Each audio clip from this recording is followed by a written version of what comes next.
আসসালামু আলাইকুম, welcome to my channel. আমি Zahid Hasan, triple E DUET 21 series. আমি আপনাদের ট্রিপল ই ডিপার্টমেন্টের সিলেবাস সম্পর্কে কিছু ধারণা দেওয়ার চেষ্টা করব। তো আমাদের ডিপার্টমেন্টের জন্য মার্ক থাকে 150। এর ভিতরে 60 মার্ক থাকে এমসিকিউর জন্য, 90 মার্ক থাকে রিটেনের জন্য। তো 60 মার্কের ভিতরে আমাদের 40টা এমসিকিউ থাকে 1.5 মার্ক, আর 10টি প্রশ্ন থাকে প্রত্যেকটি 9 মার্ক, 90 মার্ক। তো আমাদের এই এমসিকিউ আর রিটেনের জন্য কোন কোন টপিকসগুলো পড়া লাগবে সে সম্পর্কে নিচে আলোচনা করছি। তো প্রথমে আমাদের ইলেকট্রিক্যাল সার্কিট। তো ইলেকট্রিক্যাল সার্কিটের ভিতরে দুইটা পার্ট, মানে ইলেকট্রিক্যাল সার্কিট ডিসি সার্কিট আর এসি সার্কিট। এখান থেকে এটা আমরা ডিসি সার্কিট বলতে পারি, আর এখান থেকে এতটুকু এসি সার্কিট। তো ডিসি সার্কিটের ভিতরে আমাদের কী কী পড়া লাগবে? তো ডিসি সার্কিটের ভিতরে আমাদের বেসিক ইলেকট্রিসিটি যে এলিমেন্ট, তবে ইলেকট্রিকের যে ল, থিওরেমের ভিতরে অনেকগুলো থিওরেম আছে আমরা যতটুকু জানি। প্রথমে কী হয়, কিরশফ আছে, থেভেনিন আছে, নর্টন আছে, তারপর কী আছে, ম্যাক্সওয়েল, তো এটা আমরা অনেক সময় মেশ বলি।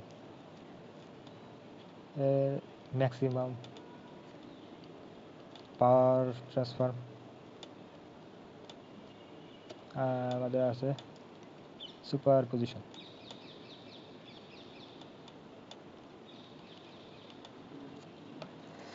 তো আমাদের থিওরির ভিতরে এতটুকু আছে। তারপরে আমাদের পড়া লাগবে ডিপেন্ডেন্ট সোর্স, এই মেশ, নোডাল অ্যানালাইসিস। তারপরে আমাদের স্টার থেকে ডেল্টা, ডেল্টা থেকে স্টার, ক্যাপাসিটার, ইন্ডাক্টর, এটার জন্য কিছু ছোটো ছোটো টাইপের ম্যাথ আছে, এগুলো আমাদের করা লাগবে। আর এসি সার্কিটের জন্য আমাদের ফান্ডামেন্টাল কিছু বিষয় আছে এসির ভিতরে, RMS value, peak factor, form factor, এই টাইপসের ফান্ডামেন্টাল টাইপস কিছু পড়া লাগবে। তারপরে আমাদের আছে সিঙ্গেল ফেজ, পলিফেজ। এই সিঙ্গেল ফেজের ভিতরে আমাদের আবার সার্কিট থাকে, এসি সার্কিট, সিঙ্গেল ফেজের ভিতরে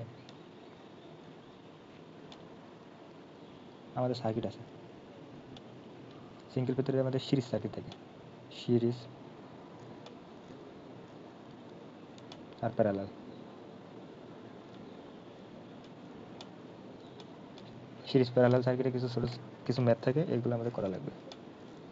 আর পলিফেজের ম্যাথ আছে, মানে আমরা পলিফেজ, থ্রি ফেজের ব্যালেন্স, থ্রি ফেজের কিছু ম্যাথ আছে, থ্রি ফেজ রিলেটেড ম্যাথগুলো আমাদের করতে হবে। তারপরে পাওয়ার ফ্যাক্টর রিলেটেড কিছু ম্যাথ, এগুলো আমাদের করতে হবে। রেজোন্যান্সের দুইটা থাকে, এটা কি series resonance are parallel resonance. এই সিরিজ রেজোন্যান্স, প্যারালাল রেজোন্যান্স থেকে আমাদের ম্যাথগুলো করতে হবে। তো এই হচ্ছে আমাদের ইলেকট্রিক্যাল সার্কিট পার্ট।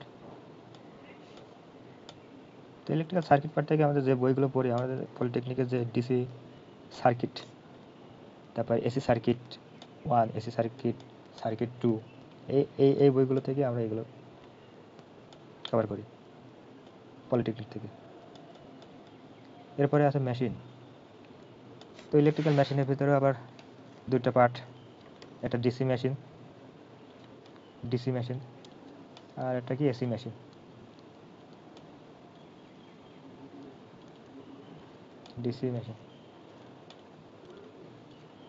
ডিসি মেশিনের ভিতরে কী থাকে, বিশেষ করে মোটর আর কি থাকে, জেনারেটর। তো আমাদের মোটর কত প্রকার, জেনারেটর কত প্রকার, মোটরের কনস্ট্রাকশন, জেনারেটরের কনস্ট্রাকশন, ক্যারেক্টারিস্টিক কার্ভ, টেস্টিং, তারপরে ব্যাক ইএমএফ, টর্ক, স্লিপ, পাওয়ার স্টেজ, এগুলো আমাদের পড়তে হবে। বিশেষ করে মোটরের জন্য আমাদের এই টপিকসগুলো পড়তে হবে, মোটর জেনারেটরের জন্য। এরপরে আছে আমাদের কি মেশিন পার্ট। তো মেশিন পার্টের ভিতরে আমাদের অনেক পার্টই আছে, কিন্তু আমাদের শুধু পড়া লাগবে ট্রান্সফরমার পার্টটা। ইন্ডাকশন মোটর, সিনক্রোনাস মোটর, এগুলো আপাতত আমাদের সিলেবাসে নাই। তো আমরা এখান থেকে ট্রান্সফরমারের যে কনস্ট্রাকশন আছে, প্রিন্সিপাল আছে, অপারেশন আছে, ইকুইভ্যালেন্ট সার্কিট আছে, তারপরে আমাদের যে performance test, open circuit, short circuit test, regulation, efficiency loss, এই রিলেটেড ম্যাথগুলো আমাদের করতে হবে। তো মেশিন পার্টের পরে আমাদের আছে ইলেকট্রনিক্স পার্ট। তো ইলেকট্রনিক্স পার্টের পরে ভিতরে আমাদের সেমিকন্ডাক্টর সম্পর্কে জানতে হবে। সেমিকন্ডাক্টর কি, তারপর PN type semiconductor, junction, forward, reverse, এইসব কিছু বেসিক টাইপের জিনিসগুলো আমাদের এখানে জানতে হবে। আর ম্যাথের জন্য আমাদের কি ডায়োড, ট্রানজিস্টর, যেটা আমরা কি বলি বিজেটি। ডায়োড ডায়োড থেকে আমাদের কি, ডায়োডের ভিতরে আবার কিছু ভাগ আছে, যেমন কি রেকটিফায়ার, জিনার ডায়োড, ক্লাম্পিং, এই টাইপ, এই রিলেটেড ম্যাথগুলো আমাদের করতে হবে। ট্রানজিস্টরের জন্য আমাদের construction principle, IV characteristic curve, তারপরে common emitter, common base, common collector, তারপর ডিসি লোড লাইন, ট্রানজিস্টরের সুইচিং, অ্যাম্পলিফায়ার, এই রিলেটেড ম্যাথগুলো আমাদের করতে হবে। ট্রানজিস্টর থেকে ম্যাথ, ডায়োড থেকে ম্যাথ। তারপরে আছে কি জেফেট, মসফেট, তারপরে অপারেশন অ্যাম্পলিফায়ার, এটার আমরা শর্টকাট কি বলি অপ এম। এখান থেকে আমাদের ম্যাথ করতে হবে, প্র্যাকটিস করতে হবে। এরপরে আছে পাওয়ার সিস্টেম। তো পাওয়ার সিস্টেমে আসলে তেমন কিছুই নাই, এখানে শুধু রিটেন, কোনো ম্যাথ নেই। আগের সিলেবাসে ম্যাথগুলো ছিল, স্যাগের ম্যাথ ছিল, স্ট্রিংয়ের ম্যাথ ছিল, মানে আমরা যে পলিটেকনিকের TD1, TD2, এই টপিক্স। তো আপাতত আমাদের শুধু ম্যাথগুলো করা লাগবে না, আমাদের শুধু এখান থেকে কিছু রিটেনের জন্য কিছু একটাই প্রশ্ন আসতে পারে 9 মার্কের, সেটার জন্য আমাদের কিছু বলে রাখা লাগবে। তো ওভারভিউ বাংলাদেশের পাওয়ার সিস্টেম, বাংলাদেশের পাওয়ার সিস্টেমের যে ওভার একটা ধারণা, একটা কনসেপ্ট আপনাদের রাখতে হবে। তারপর যে মেজর পাওয়ার জেনারেশন কোম্পানি আছে, মানে বড় বড় যে জেনারেশন কোম্পানি স্টেশনগুলো আছে, তারপরে ফুয়েল ইউজ, এরা কী কী জ্বালানি ইউজ করে, এই টাইপের কিছু আমাদের জানতে হবে। তারপরে রিনিউয়েবল এনার্জি, রিনিউয়েবল সোর্স, এটা জানতে হবে। পাওয়ার সিস্টেমের মাস্টার প্ল্যান, তারপর single line diagram, switch gate সম্পর্কে কিছু আপনাদের টপিক জানতে হবে। এরপর আছে কি টেলিকম থেকে একটা ম্যাথ আসবে। টেলিকম থেকে আমাদের কি modulation, demodulation, amplitude modulation, frequency modulation, pulse modulation, এসব রিলেটেড ম্যাথগুলো আমাদের করতে হবে। তারপরে আছে কি ব্যান্ডউইথ, চ্যানেল ক্যাপাসিটি, এসব আর করার। এরপরে আছে কি স্যাটেলাইট, অপটিক্যাল ফাইবার, এইসব সম্পর্কে আমি ধারণা রাখতে হবে। এরপরে আছে আমাদের কি ডিজিটাল ইলেকট্রনিক্স।